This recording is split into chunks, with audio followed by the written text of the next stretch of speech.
আসসালামু আলাইকুম বন্ধুরা। পরিবেশের ভারসাম্য রক্ষা এবং বাতাস পরিশুদ্ধ করার জন্য বায়জিৎ অক্সিজেন সড়কে শিরীষ গাছের চারা লাগানো হয়েছে।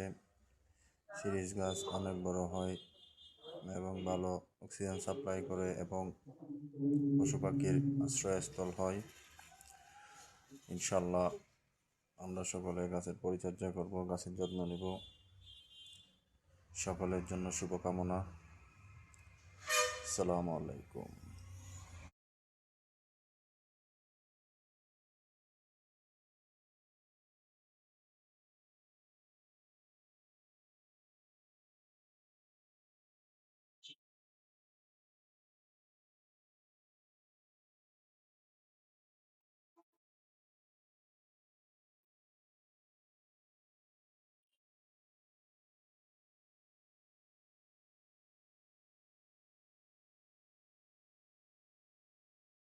হয়েছে?